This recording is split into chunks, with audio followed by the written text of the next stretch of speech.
to get the most of that. Yeah, thank you. We forgot to say start recording. So as a reminder, folks, the session will be recorded. If you don't want to be on camera, that's no problem. Just mute your video. But if you are comfortable being with the recording, we invite you to unmute your video, show us your faces, engage with us in whatever ways feel right to you. Yes, and feel free to drop questions into the chat as they come up. I know we'll be watching a lot of material and learning a lot.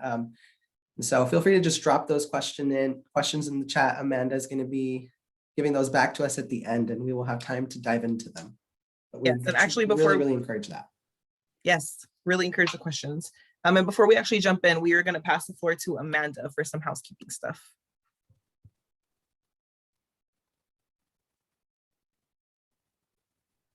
All right. Hello, everyone. My name is Amanda, she, her pronouns, helping staff this event today. So just some quick housekeeping. Just a reminder that everyone's microphones are off and session is being recorded. And also a friendly reminder to please take the survey at the end. We really appreciate your feedback and how you experience this event. And then just a reminder and a disclaimer here that this training is offered through the Crisis and Recovery Enhancement Care TA Center, which is funded by the California Department of Healthcare Services, DHCS. The views, opinions, and content expressed in this presentation do not necessarily reflect the views, opinions, or policies of the California Department of Healthcare Services. Next slide, please, Bella. In case of any security issues that may occur, this session will immediately end and will not resume. We want to make sure everyone's safe and comfortable. So if any issues arise, the session will end. A separate email will be sent to all participants with further instruction if that does occur. And if there's any issues, please direct chat through the chat feature. The C-Vent host, Jared, who is, I believe, pinned in this recording right now. So please message Jared directly if you have any technical issues that may arise. You are welcome to use the chat box. Please drop your questions throughout the session. I will be collecting those for Q&A at the end. Please use I statements in the chat and please avoid making comments that may be stigmatizing or otherwise injurious towards others. If you do need support at any time or experience difficult feelings, please exit the session and go to the Feel It, Heal It room where you can access crisis and warm lines or other supportive services. Again, that's the Feel It to Heal It room. And that, next slide, please, Bella. All right, and just a little bit of background. Here's the partners that we have at the TA Center with CARE. All right, next slide, please. And these are just some components of the technical training assistance that CARE does offer as some background: needs assessments, annual conference, technical and training assistance, and a bunch of resources about mental health, substance use, LGBTQ, and all sorts of good stuff. So please check out our site to learn more. And without further ado, I'd like to turn it back to Bella and Ali to begin this presentation. Thank you, everyone. Thank you, Amanda. Alrighty, everyone. So to orient y'all, sorry, let me just orient folks really quickly, because if you weren't at our last session, you won't know that this is actually part 2 in a 6-part series that we're doing at this conference. It's fine if you weren't at the first one, no problem. It's recorded. You're welcome to go back to it. There is some information in there that is important for contextualizing the rest of what we'll be learning about, but you won't be lost. So no worries. So yeah, this is part 2. We'll be talking about intersectionality here, but feel free to join us in the rest of them as well. Sorry, Ali, go ahead. No, Bella, you covered everything. So we can go on to the next slide. All right, so we're going to orient ourselves and position ourselves right before this presentation. So my name is Ali Guajardo. My pronouns are he, him, él. I am an LCSW practicing here in Santa Barbara County. I'm currently working for the Santa Barbara Neighborhood Clinics as the behavioral health consultant and specialist, specifically working with the LGBT population. As a former foster youth and a member of the LGBT community, there were unique experiences that I had that weren't accounted for. So the tool that we're going to learn today will help us unpack the overlapping identities that youth are navigating. And I'll pass it over to Bella. Sorry, I keep muting myself. I'm Bella. My pronouns are she, they. Hey, everyone. So For those of y'all that were at last session, you know a little bit about us already, but for those of you that weren't, I am a doctoral candidate. I'm a researcher and I'm a writer. My research focuses on the criminalization of Latina foster girls in California. I specifically look at mental health services to think about the ways that they enforce logics of criminalization on their bodies. But to orient you to who we are for this training, you know, growing up as queer kids of color, there really weren't a lot of teachers or adults in our lives who understood the kind of fullness of our experiences. Ali is a trans boy, me as a queer femme. And so really our goal here is to give as many people, all of y'all, right, as many people as possible who interact with youth, some tools that can help you understand the wholeness of the youths in your lives. Intersectionality is one of those tools, and that's what we'll be talking about today. And I also want to say, you know, we talk about this for the work that we do with queer foster youth, but these are also tools that you can be and should be using in your interactions with all of the youth in your life, right? Whether it's your kids, your nieces and nephews, whoever it may be. All right. All right, so throughout this training, this is going to be our learning objective, and what we hope you all take away from the session will be learning how to use an intersectionality as a tool for individualizing case conceptualizations. So this is going to be crucial here and the biggest tool you're going to take from this training. You'll also learn to identify overlapping systems of privilege and oppression that impact the lives of the youth we're going to be working with. All right, so before we jump in, let's learn about what intersectionality is. And I know that we hear this word all the time. It's kind of a buzzword now, but what I find is that so often it gets removed from its historical trajectory, right? We use it in all kinds of settings, but what people don't talk about is that this is a term that has its base, that has its foundations in the work of Black women, of Indigenous women, and of other women of color activists, right? Of organizers, of women who, you know, in the middle of the 20th century dreamt of a bigger world, of a world that accounted for their unique, robust experiences, and started talking about this and you know, they didn't call it intersectionality. They called it things like triple oppression, right? Being a woman, being poor, and being a woman of color, right? Mm-hmm. So even though they didn't necessarily talk about it in these words, this theory has its roots, its foundations within a very important historical trajectory of women of color, of Black women, of Indigenous women resisting systems that didn't account for their fullness. And so again, it has its foundations in the work of Black and other women of color activists of the 60s and the 70s, who argued that the experiences of women of color had to be understood not only through the lens of sexism, but also through the lens of racism and classism.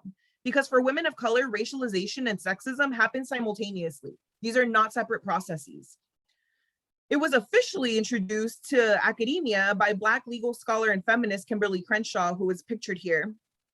And she coined this term in 1989 when writing about the specific experiences of Black women in the workplace, right? So Crenshaw theorized about intersectionality really in an effort to develop language to discuss the particular experiences of discrimination that Black women specifically deal with in their workplaces.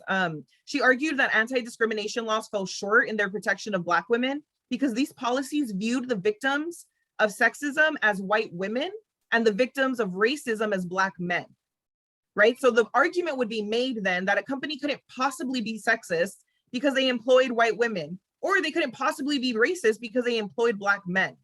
And so this completely ignores the very specific types of racialized sexism that Black women deal with. There's actually a term for it today, right? We call it misogynoir, and that was a term that's coined by Moira Bailey. And so according to Crenshaw, there was this kind of single axis approach, and often there still is this very single axis approach to anti-discrimination doctrine. And this single axis approach focused entirely on sexism or entirely on racism, but never on the ways that both racism and sexism together create material barriers for Black women in the workplace. And so since its 1989 coining, this theory has traveled across fields. And again, I know this because I know that y'all have had several, you know, sessions and workshops that talk about intersectionality.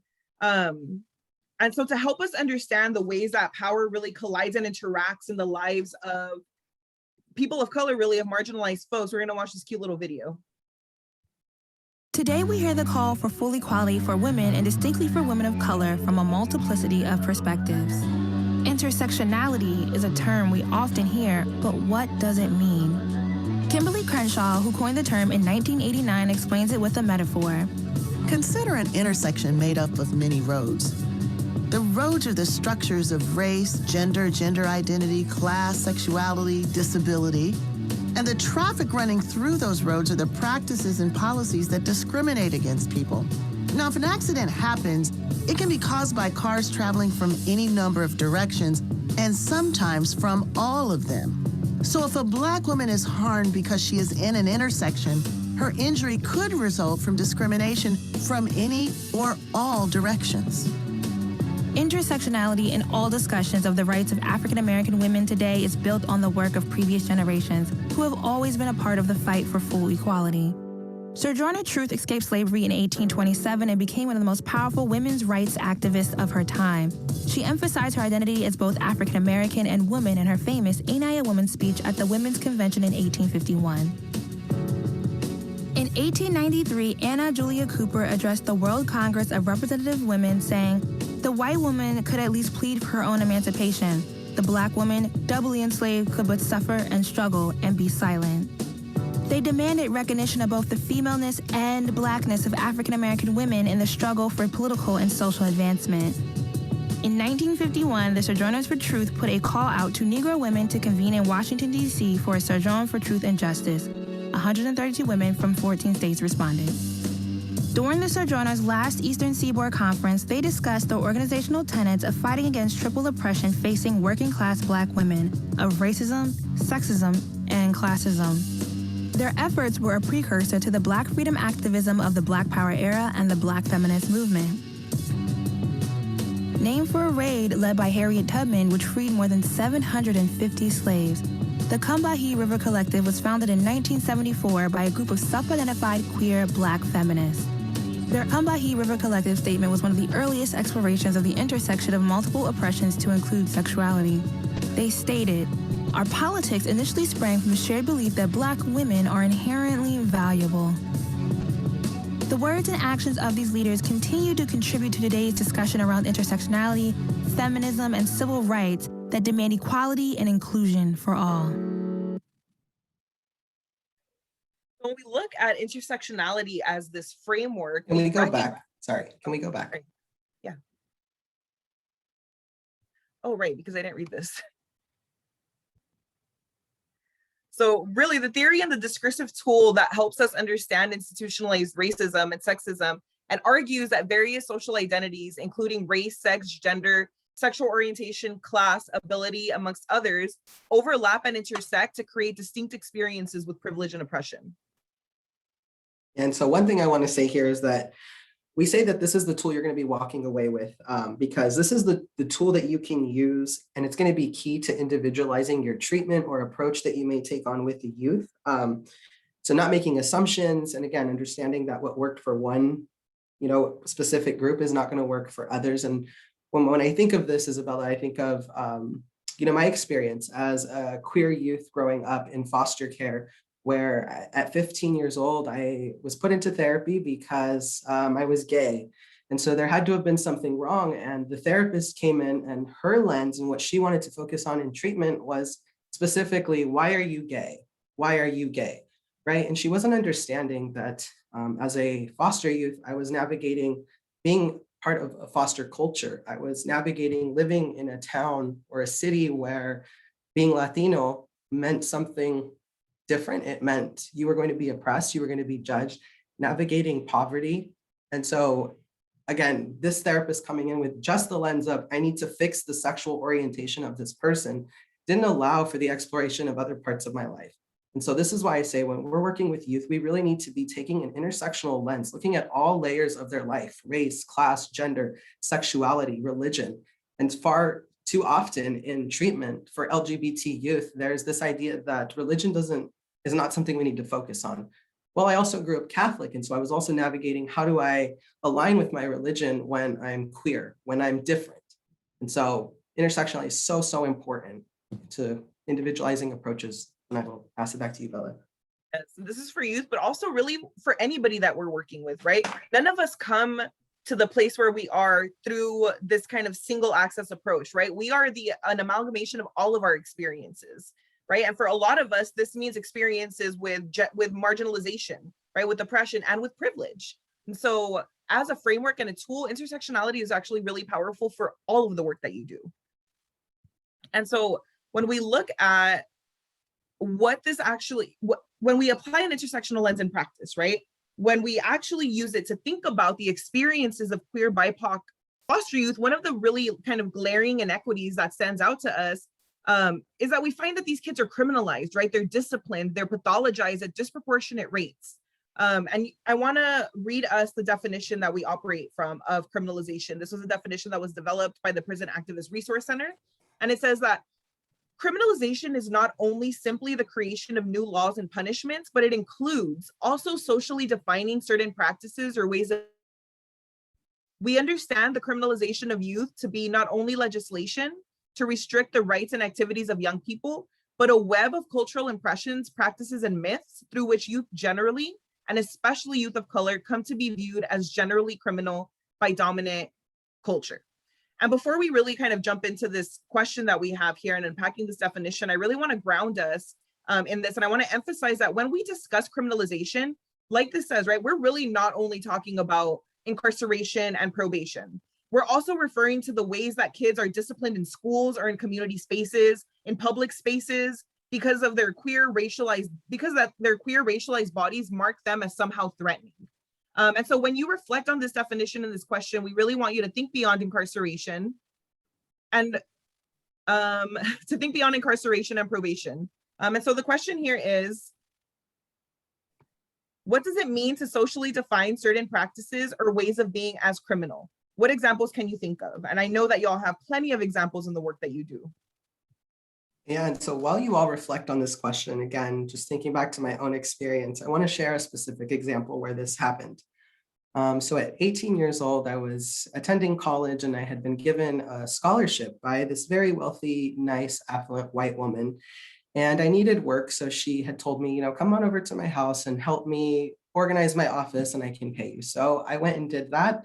At the time, presenting very masculine, wearing, baggy jeans and a black shirt and driving a Honda Civic with tinted windows, pretty, 1996 car. So it was a pretty old car, but I rolled up to her neighborhood in this vehicle dressed as myself. And I go inside and things are going well. And then, next thing we hear a knock at the door and law enforcement is at the front door asking, the woman, hey, the neighbors called. There was a suspicious person in the neighborhood that entered your house. We wanted to check and make sure everything was okay. Well, luckily, everything was okay. I walked out and she said, this is one of the students I give scholarships to or whatnot. And of course, everything turned out fine. They left. But at the end of that, it was like, I walked out going like, what was wrong? Why did the cops need to come? And it made me feel like a criminal. And then, reflecting back, it was literally like, I had a conversation with this same person 4 years after that event. And she said, well, Allie, you were wearing blue jeans and a black shirt. Of course, they thought you were up to no good. And so that just kind of resonated with me. And these are just small examples of things that can happen where we start criminalizing the way that people are. It was just the way I was dressed. Maybe it was the vehicle, but I was in a very wealthy white neighborhood where that is not acceptable. And this is where the definition speaks to, right? It includes also socially defining certain practices or ways of being as criminal.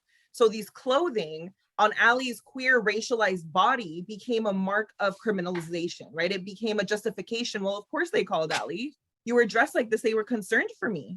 And so this is what we mean, right? When we talk about how criminalization is also, it's a web of cultural practices, right? It's impressions, it's myths. It's all of these things that combine to create these experiences of containment and control for youth. So in your experiences, in your work, if y'all can think of any examples of how you see this coming up, we want to invite you to share it in the chat. And if you feel comfortable enough, feel free to raise your hand. And we'll give you all a second to reflect on that a little bit.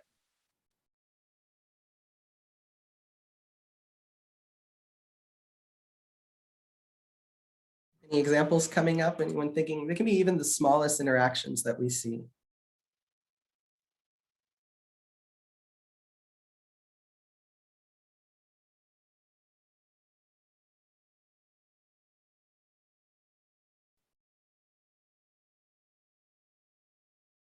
Oh, Rachel has her hand up. Go ahead, Rochelle. Oh, you're muted. Oh, you Oh, can't you unmute. can't. Oh. Are you able Jared, to is there a drop way that it we into the can, chat? yeah, Jared, is Or is there a way that, that we can allow participants to unmute? Okay, there we go. It here you should go. work now. There we go. Okay. Hi.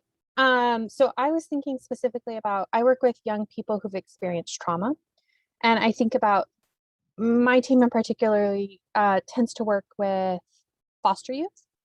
Mhm. But I have a lot of friends that also work on the the juvenile justice side of things. And I often reflect on, we're working with the same children.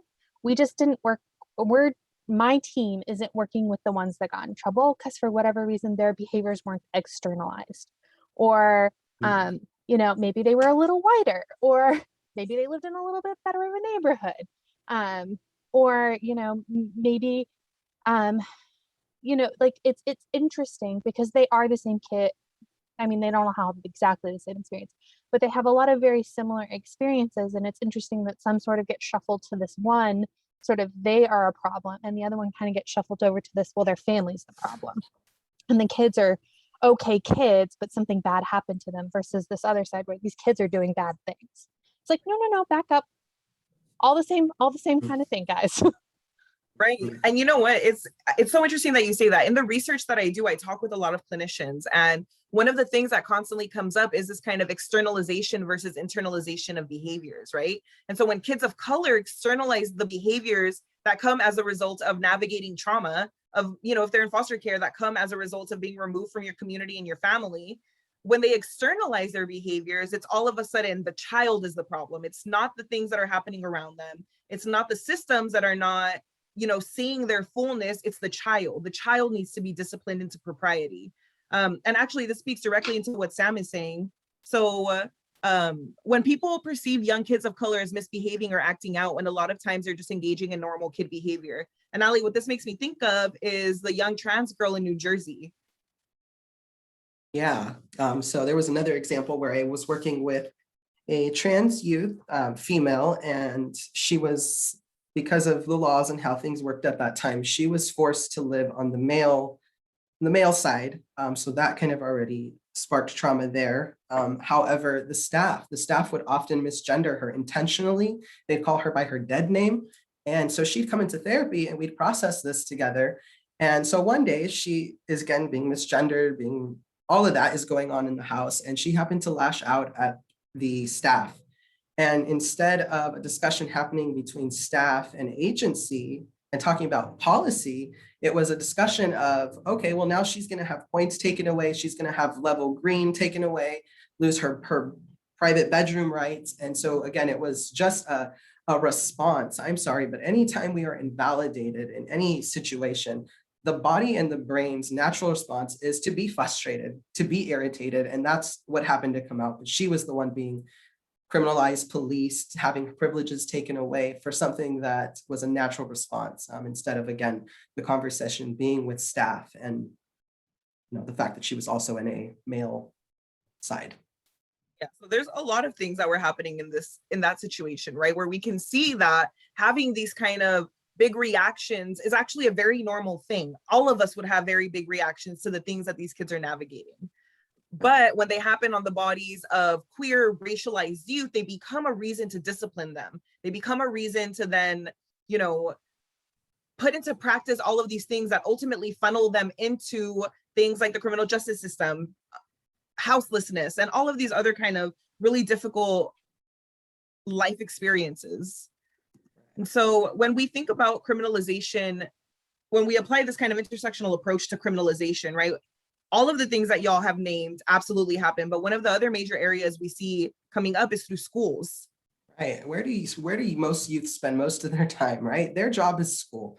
They spend majority of their week at school. And so we start to see that school is the first place that we start to see these injustices, these disparities play out. So right here, I pulled up some statistics here, kind of showing that LGBT youth are 3 times more likely to experience harsh discipline treatment by schools and administration than their non-LGBT peers, LGB peers. Studies show higher rates of punishment do not correlate with higher rates of misbehavior amongst LGBT youth. 1/3 of youth reported that school officials failed to address harassment which caused distrust of school administration. And then this last study that was done by the Trevor Project said that 1/3 of youth reported that they had been physically threatened or harmed once in their life, right? So we see these statistics,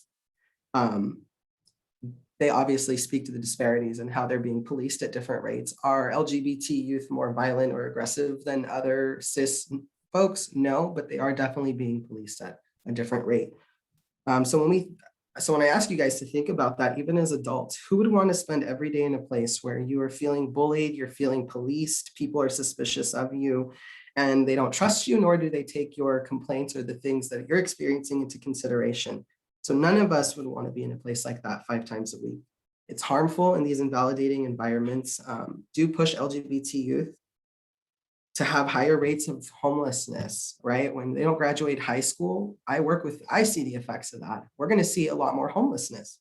We're going to see substance use. We're going to see suicide rates at an all-time high. And again, higher rates of suicide across the board. We start to see higher rates of depression, anxiety, PTSD. So these have real impacts on the youth that we're working with. What ends up happening, right, is push out.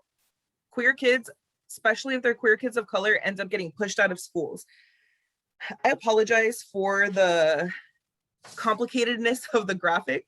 I couldn't find one that was better. Maybe if anybody knows of one, send it to me. But this nifty little graphic helps us understand the ways that schools create circumstances of criminalization, of discipline, of unsafety that ultimately pushes queer kids of color out of the school systems and into more harmful systems.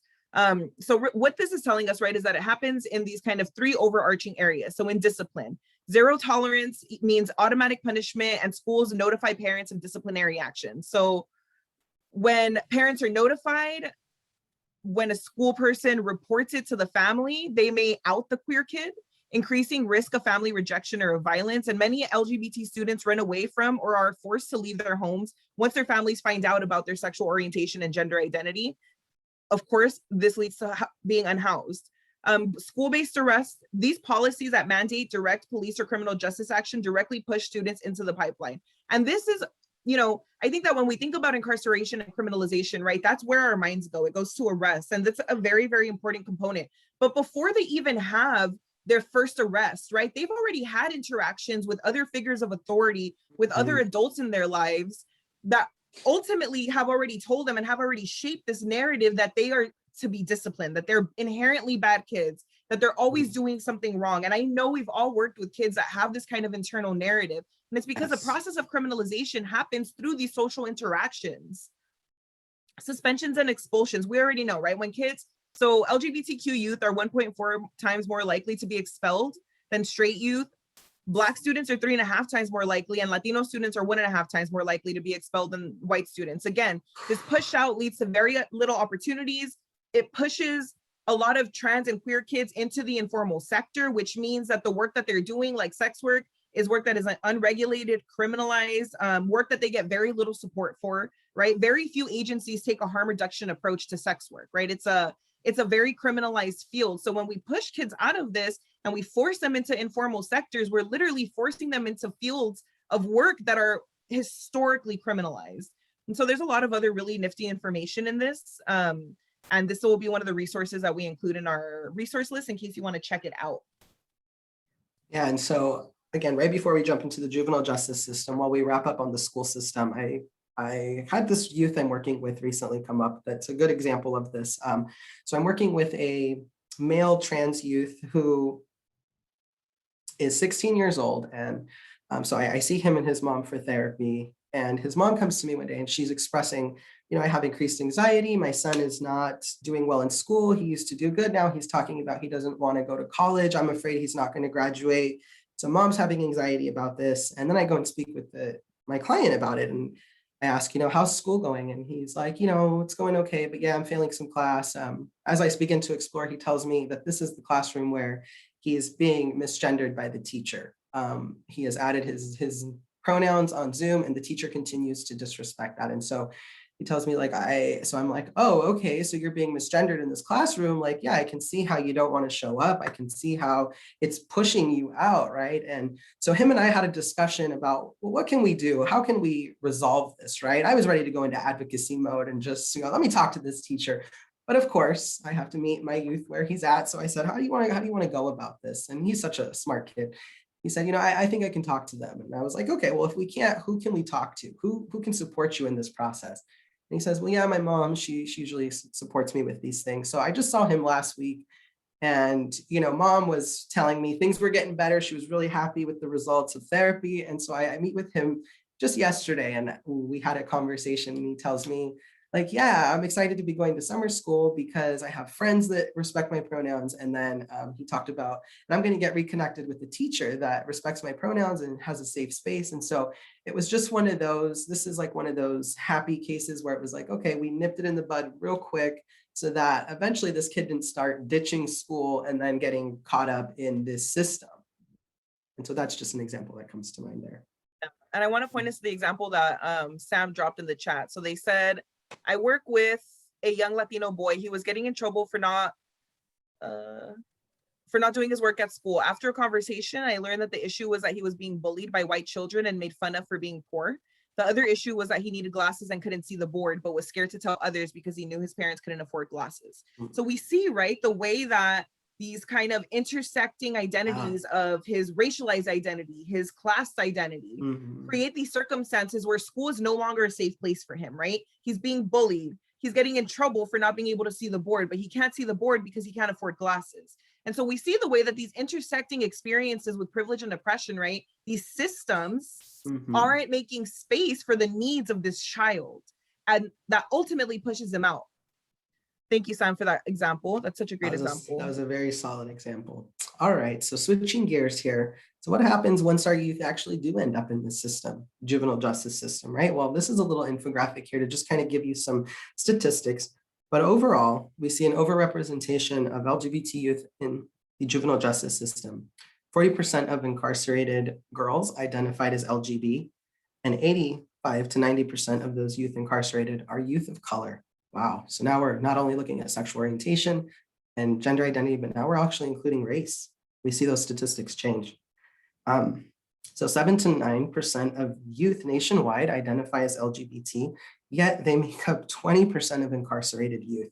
So if we break that down by gender, boys make up 3.2% and girls make up 39.4%. So again, we even have a differentiation between male and female experience, right? And statistics continue to show that girls, females are policed at higher rates when it comes to sexuality or gender expression.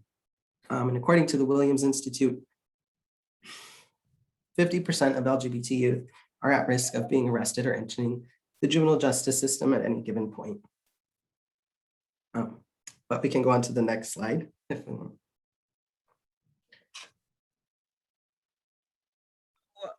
What are they actually experiencing when they are in these systems, right? So one of the things that they're dealing with is little oversight. Many juvenile justice detention, before I even move on, right? Even the fact that we have detention centers for juveniles, right? Like jails for kids. We have jails for children. What? Okay, anyway.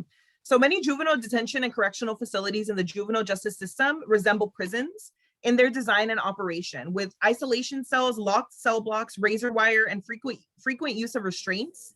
And extensive research shows that these facilities do not meet the needs of youth and do very little to ensure their safety and well-being, or to provide effective services to help youth when they are released. A 2008 report by the US Government Accountability Office found that states license and regulate public and private youth facilities to varying degrees. This means that there's no continuity across the board, right? So with some private facilities freely operating without licenses. PREA, y'all, I'm sure are super familiar with this, right? The Prison Rape Elimination Act. It was meant to help set some basic standards for the treatment of incarcerated youth. Although the implementation of PREA standards has been inconsistent, with some states opting out altogether. And PREA itself is extremely problematic, right? And doesn't account for all of the ways that youth need to be protected. And in general, PREA standards establish that trans and intersex youth should be involved in determining the best placement given their safety and vulnerabilities, and that they should be respected when they identify as LGBTQ or intersex, or express concern that they will be perceived as such. So there's a lot of shoulds here, because although that this is what the law states, it's a very, very different thing in practice. Yeah. Yeah, secondly is inappropriate placement, right? So kind of jumping back to the PREA standard for determining that placement of trans and non-binary youth and intersex youth, the reality is they are not placed on how they identify in terms of gender identity and gender expression. Instead, they are placed according to sex assigned at birth or genitalia, which again increases the chances of harassment, violence, and sexual assault, not just by peers, but staff. Inappropriate placement also makes it difficult to receive gender-specific clothing, personal care, hygiene, hormones.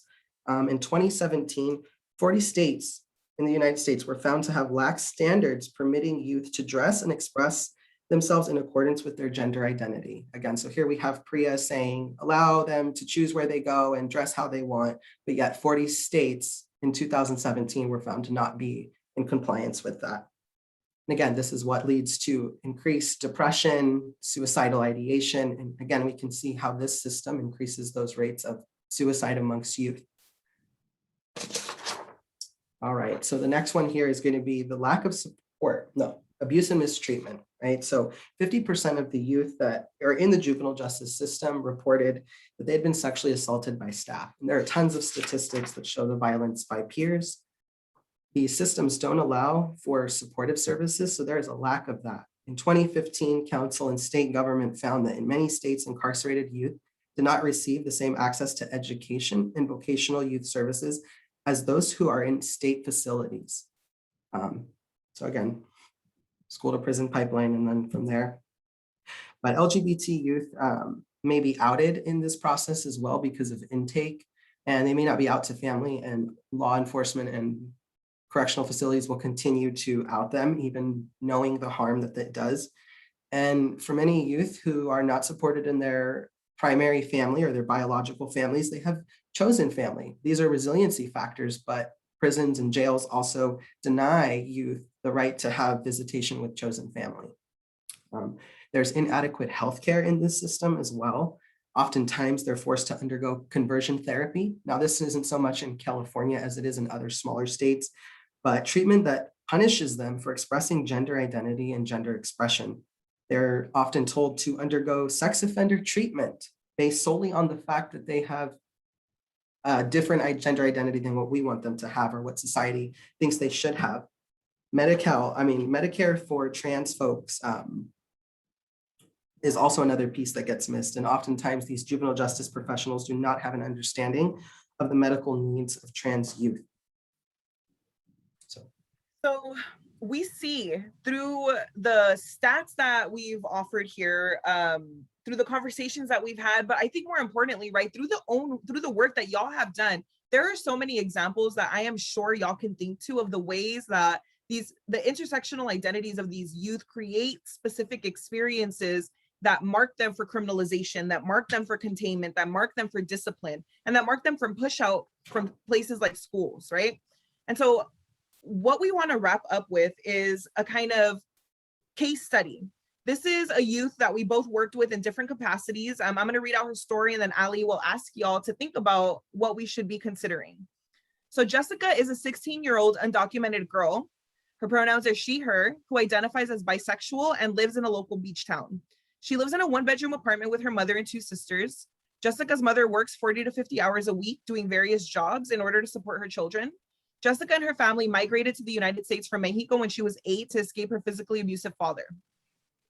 Although Jessica has a learning disability, she has always enjoyed school and has been able to make friends. Jessica's sisters are outstanding students. During her freshman year, Jessica was sexually assaulted in her neighborhood. After her assault, she began smoking weed, drinking, ditching school, running away, and associating with, quote, antisocial persons. Jessica was eventually identified as CSEC, or a commercially and sexually exploited child. Due to her ditching, running away, and drug use, Jessica was placed on probation, and she was linked to mental health services with treatment goal of successfully completing terms of probation. Jessica reports feeling disconnected from her peers and from her teachers. She feels judged by them for the way that she dresses and the labels that she carries as a probation youth, and she is now failing a majority of her classes. Jessica's a practicing Christian, but over the past year has stopped attending Mass and youth group. She feels extreme shame and disconnect from her church community. All right, so yes, this is a youth I work with, right? And you know, probation's goal was get her off probation, so she had to be compliant with school, attend therapy in the program that I was involved in. And oftentimes when I'd meet with her mom, the question was always centered around, why is she different? Why isn't she like my other daughters? Why are my other daughters, you know, such good students and not her? I raised the same kid. And so I had to look at Jessica's life and kind of explore the intersections of her identity to help give an answer to this mother as to why was her experience in navigating this schools and probation so different than her other youth. So with this case study here, I want to ask you all, taking intersectionality into consideration, what are some areas of her life that you think you'd want to explore, that you think should be part of the treatment? So just what is coming up for you all when you read this in terms of intersectionality? Are there questions that you have in reading this? And so I really want to hear from you all. And again, it may take a minute, but don't be shy. Again, there's no right or wrong. It's just like in taking into account sex, gender, religion, you know, poverty, taking into account all of these things, what comes to mind and what do you think would be important in understanding about Jessica's story when helping her? And please feel free to use the chat function. You can also raise your hand if you feel comfortable speaking. And we'll give you all a minute to think about that. And we'll monitor the chat. The trauma she's experiencing from being abused, okay. That may be an area we want to look at, trauma. All right, others, what comes up? What might be some questions you have for Jessica? If I were to assign this case to you and say, all right, you're responsible for helping her, where might be the first place you'd start?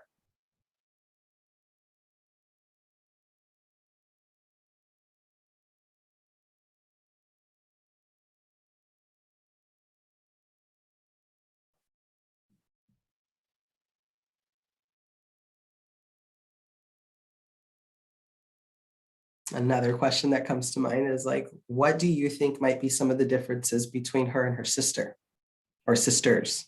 So we have one person who said trauma. Yeah, and while you think about that, I do want to speak to that. So our next session, we'll talk about the way that trauma is pathologized in the lives of queer BIPOC youth. And this is exactly one of the ways that we see this happening, right? The way that the isolation that she experienced at school as a result of the trauma, right? She felt judged because people knew her story. It had come out in one way or another. And there were experiences that she had where people made assumptions about her, where people, you know, made her feel really uncomfortable based on the things that she had experienced. And she was high femme, right? She was always in crop tops, her nails were done, she had, you know, long hair. And there was a lot of judgment about the way that she presented, right? And a lot of victim blaming because people saw her assault as something that was her fault, right? Because of the way that she was dressing. And so the trauma is so important here, right? Because it created these experiences within her school life that isolated her. Yeah, and I see Monica here also says, oh, actually I was looking at Courtney, I think, who said the family's and peers' reaction to her sexual assault given the Latinx Christian identities. That right there, boom, you hit that one for sure. That was definitely something that came up. Like Bella said, the way they responded to her was pathologize. It was even her sisters, right? Why is she so difficult? She makes my mom work extra hours to pay her probation fines. And again, even her sisters wouldn't take into account her trauma. So a lot of the work I did with this family was teaching them about PTSD, the shift in cognition, the feelings of estrangement and guilt that can come to that. So that was a great one. And then even exactly that point too, right? Thinking about how her sisters saw her as a problem because now their mom had this additional financial burden, right? And when we think about poverty and the way that criminalization results in monetary fines for poor families, we see then, right? It's really easy to be like, oh, it's your, as a teenager, right? Who sees your parents struggling, you want to place blame somewhere. That's a very natural desire, right? And so it's easy to place the blame on your sibling who has been criminalized and marked by these systems that were supposed to support her, right? That were meant to be there as like a space of safety, school and church, right? But she was totally ostracized in these places. And then she was ostracized from her sisters because of the way that poverty and the fine impacted their mom. Mm-hmm.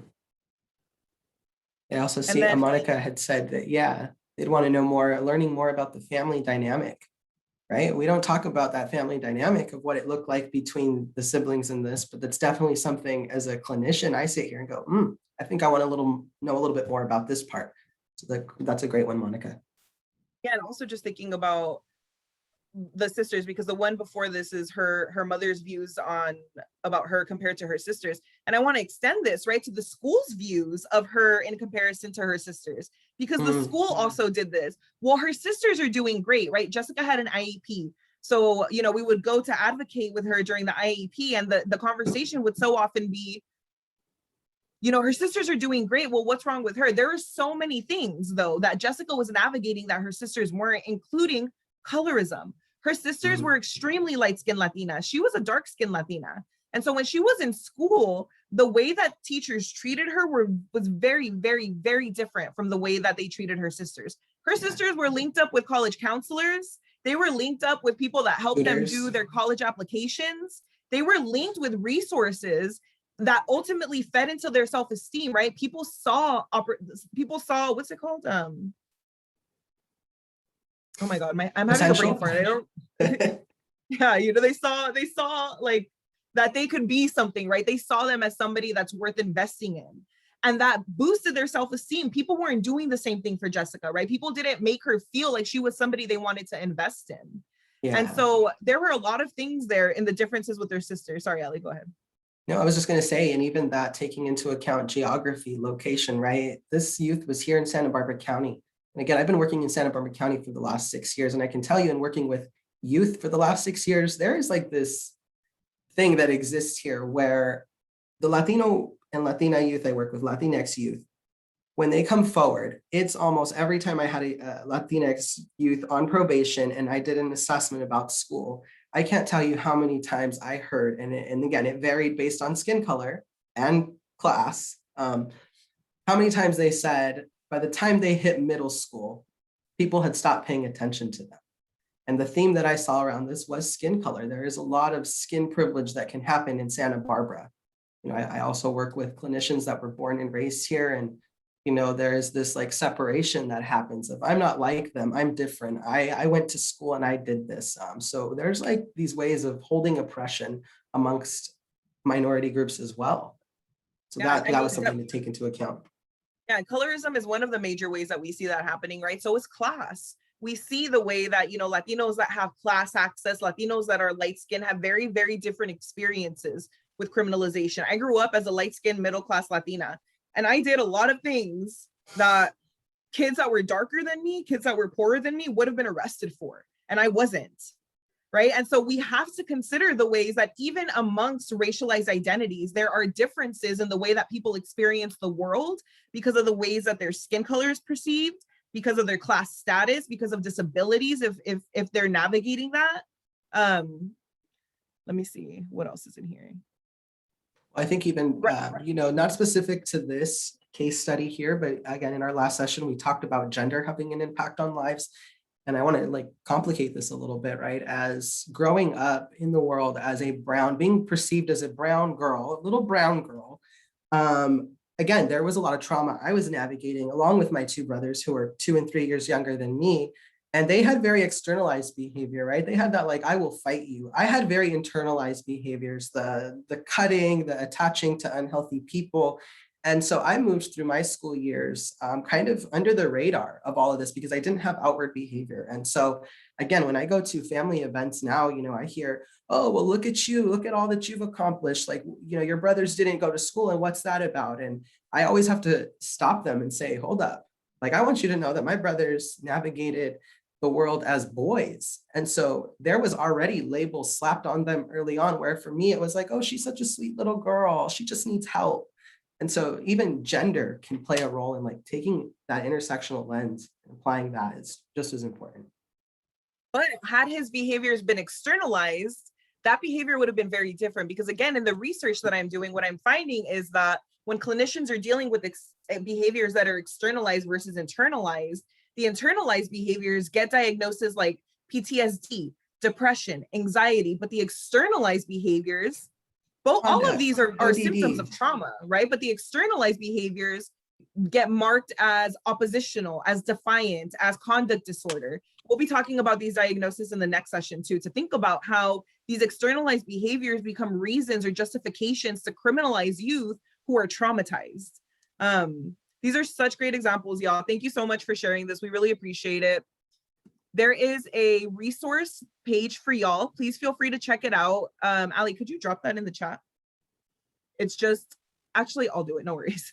Okay, yeah, I have it pulled up. You don't have it, yeah, no worries. So this is the resource sheet. It's Linktree/Iris There are a bunch of resources on there, including what's on the screen here. So please feel free to check it out. And so here, while Bella pulls up that link there, again, we have about 10 more minutes for some Q&A. So definitely opening up the floor for if anyone wants to elaborate what we've talked about, share their thoughts, ask questions. This is definitely a space for learning, and I invite all the participation we can.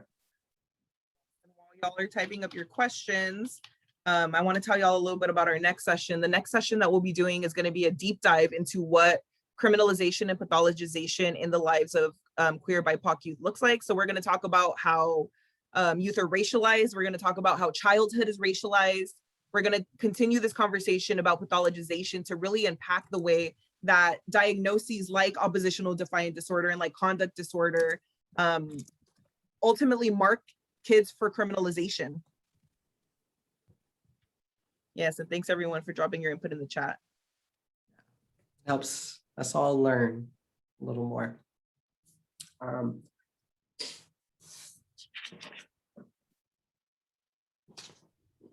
I'm curious, what do you all think of like some of the statistics on the school system or the juvenile justice system? Is there anything that stood out to you all?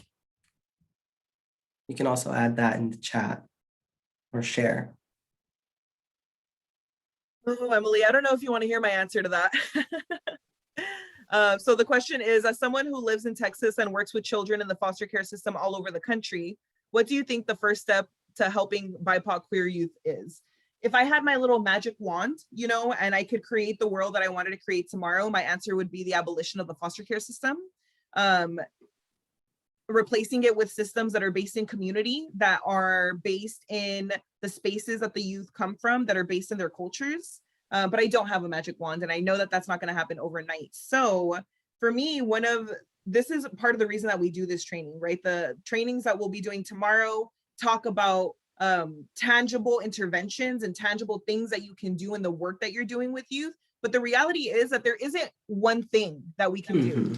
Right? And that's because when we apply an intersectional lens, even BIPOC queer youth have extremely diverse experiences amongst themselves, right? I am not going to have the same experience in my life that Ali as a brown trans man is having. There's no way I'm going to have that same experience. And so there isn't one response, right? But part of what we do need to do is working towards the abolition of the foster care system to create something that is based in community, that is responsive to community needs, and in our individual lives, right? The things that we'll be talking about tomorrow, implementing these things, teaching your colleagues to implement these things, holding your colleagues accountable. Sorry, Ellie, I cut you off. I also wanted to answer that question, but I can't find it now.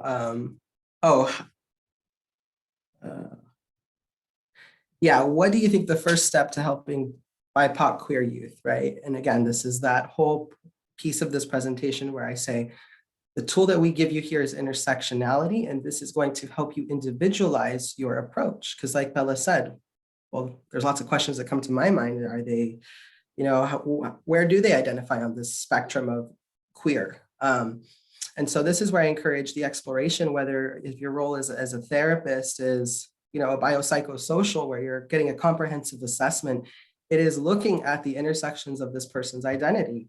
Religion, do they want to be a part of their religion? Do they even identify with the religion? Are they navigating not just being like sexual orientation lesbian, but maybe they may be navigating gender expression as well.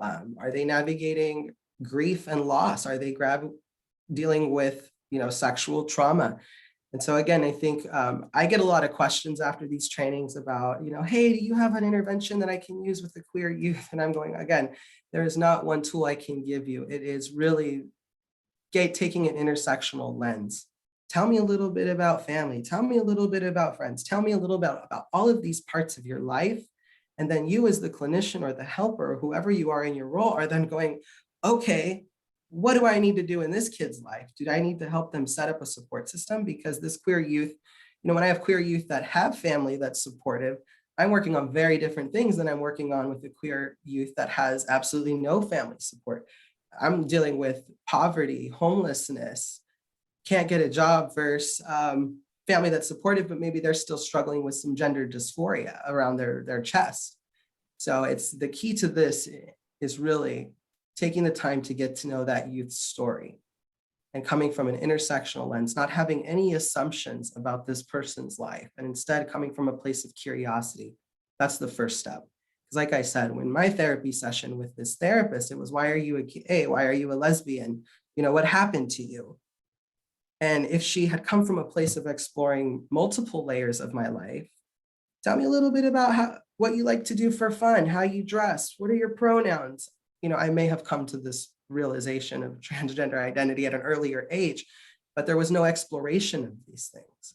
And so never go wrong with just coming from a very curious place about these youth. And again, the feedback I've gotten from families that I've graduated in wraparound has been, you ask a lot of questions, Allie. I hate when you come to my house because you ask a lot of questions. And then at the end, when we're graduating, they're like, I'm gonna miss you.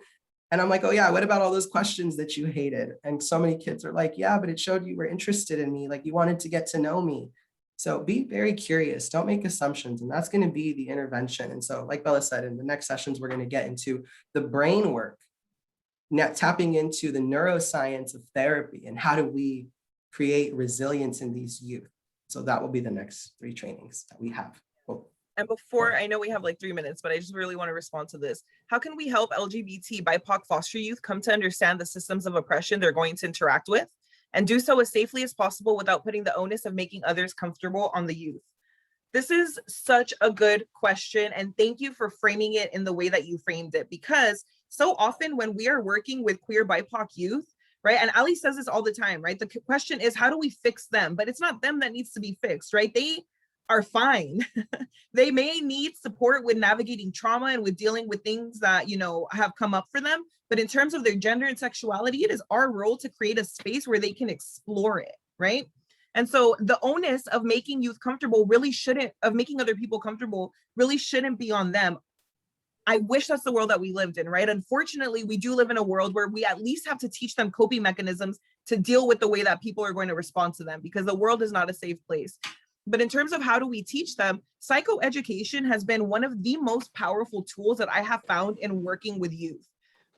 So I have, there's so much content online. There are videos, there's infographics, there's all this stuff. And I have, this big ass folder that I use when I'm talking to youth about the things that they're navigating, and I'm luckily for me, or maybe not luckily, right? I'm not a therapist. So I can have I'm able to have conversations.